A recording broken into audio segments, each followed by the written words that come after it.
मुंबई महापालिकेसाठी आज महायुतीच्या प्रचाराचा नारळ फुटणार। मुंबईच्या वरळी डोममध्ये महायुतीची पहिली जाहीर सभा। मुख्यमंत्री फडणवीस आणि उपमुख्यमंत्री शिंदेंसह प्रमुख नेते राहणार उपस्थित।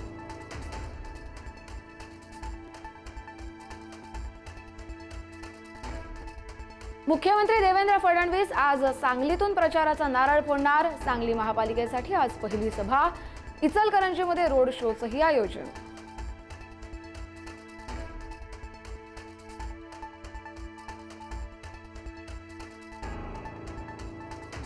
ठाकरे बंधूंची 9 जानेवारीला नाशिकमध्ये संयुक्त सभा। 2 दशकांनंतर नाशिकमध्ये ठाकरे बंधू एकाच व्यासपीठावर येणार, तर आदित्य आणि अमित ठाकरेंचा रोड शो होणार।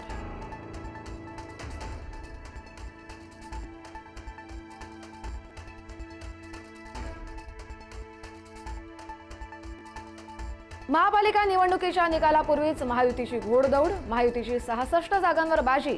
भाजपचे 45, शिवसेनेचे 19, तर राष्ट्रवादीचे 2 नगरसेवक बिनविरोध विजयी।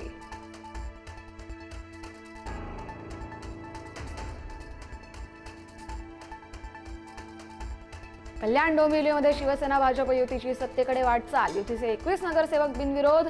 कल्याण डोंबिवलीमध्ये भाजपचे 15, शिवसेनेचे 6 नगरसेवक बिनविरोध विजयी।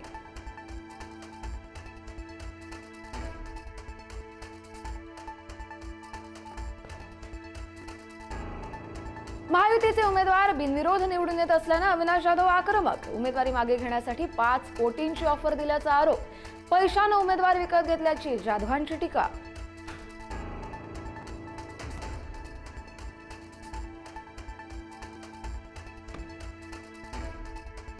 उद्धव ठाकरेंचं उमेदवारांना मार्गदर्शन। विरोधकांना गद्दार संबोधित करत पुन्हा संघर्षाची आठवण।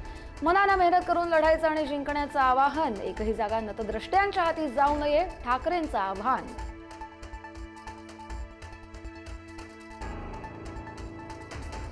जितेंद्र आव्हाडांचे कट्टर समर्थक नितीन देशमुख भाजपमध्ये। पडळकरांच्या कार्यकर्त्यांसोबत मारामारी प्रकरणानंतर आले होते चर्चेत। पत्नीच्या उमेदवारीसाठी नितीन देशमुख होते इच्छुक।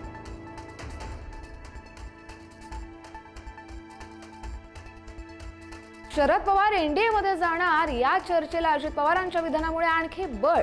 पत्रकारांच्या शरद पवारांच्या फोटो संदर्भातील प्रश्नावर तुमच्या तोंडात साखर पडो, अजित पवार यांचं सूचक विधान।